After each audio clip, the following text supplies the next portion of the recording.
Okay, so this question's got a picture and lots of angles on it and various bits of information. So let's use the information to start adding on bits that we know, and then that might help us then answer the question. So let's have a look. They're telling us we've got tangents. So ABE and ADF are tangents. So we know straight away, because this is a radius, that's 90 degrees and that's 90 degrees. Now it's not a start question, so we don't have to justify why we're putting that there, but we realise that tangents are 90 degrees. So if that's 90 degrees and that's 75 degrees, then we know that angles around a straight line of point on a straight line add up to 180. So we've got 90 plus 75, 165. So this bit here must be 15 degrees. So we already know that bit 15 degrees. We've got a quadrilateral here, so ADOB is a quadrilateral. We know all angles in a quadrilateral add up to 360. So we've got 90 and 90, 180. So that leaves us with 180, 40. So this must be 140 degrees.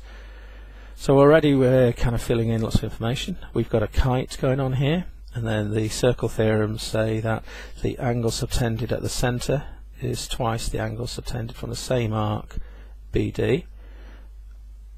It's half of that, so that's 70 degrees. So far then we've got all that information there. We can fill in the reflex angle here, because if we know that's 140, then we know that angles around a single point add up to 360, so this must be 220 degrees. We've got another kite here, so therefore we know that these angles must add up to 360. So we've got 220, 290, 220, 290, 300, 305, so this must be 55 degrees. Right, so before we've even asked ourselves what the question is, we've kind of just gone to the picture and filled in everything we know from all our theorems about angles in quadrilaterals, angles inside kites, angles that it's tangent, that means a radius at 90 degrees, angles on a straight line and so forth. So now we can decide what the question is and see what's missing. So it's saying to us work out the size of angle ODC. So we find the letter O, D, C. Well, we've already worked it out, 55 degrees. So 55 degrees.